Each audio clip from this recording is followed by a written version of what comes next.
Government shutdown is on as Congress is trying to iron out the differences on the budget. Mike Giordano is our financial advisor with Williams Wealth Management. And with Mike on the money today, some government services will continue, Social Security checks and that sort of thing. Other things are going to shut down.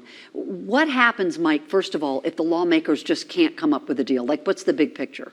Yeah, so they'll be unable to pay the 4 million federal employees, and so that's the main thing. And so then the question is, many of those employees will get furloughed.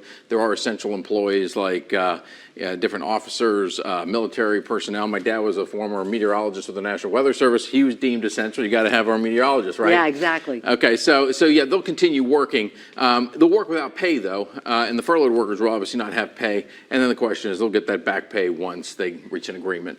So if you're a federal worker and you're somewhere in that line, what can you do to prepare for this? Is there anything? Yeah, first thing you want to do is think through, this is no different whether you're a federal employee or anybody else out there. You always want to make sure you have those safety nets in place, and the safety nets are having enough cash for at least 3 months worth of expenses. This is true for everybody.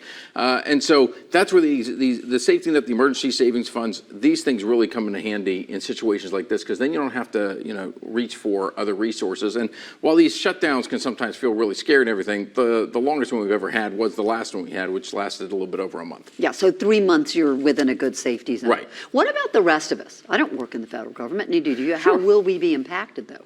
Oh, we can be impacted in a lot of different ways. First of all, you mentioned Social Security benefits, right? They're going to keep getting funded. Same thing with Medicare, Medicaid payments. Those things are going to continue happening. But, anytime you have not as many workers out there, you can have sometimes delays in processing.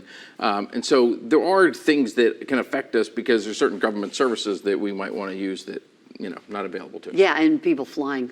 Those TSA agents, they're not going to get paid, but they're still supposed to show up. Many of those people were threatening to walk off the job, Yeah. and that's kind of what helped us get the resolution last time. So earlier this week, Moody's, the credit reporting agency, said, you know what, watch out. They're not really saying that they will downgrade the U.S. ability to borrow or our credit rating, but Right.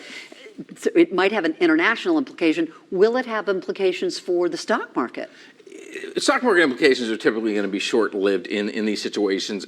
Not to say that it can't, because to your point, if you have a lot of consternation about the dysfunction up in Washington, all that stuff can start to play on each other. And we saw the debt ceiling debate before. Yeah. So these things can cause some ripple effects in the markets. And sometimes, markets they're strange little animals because there's a big social and psychological component to them.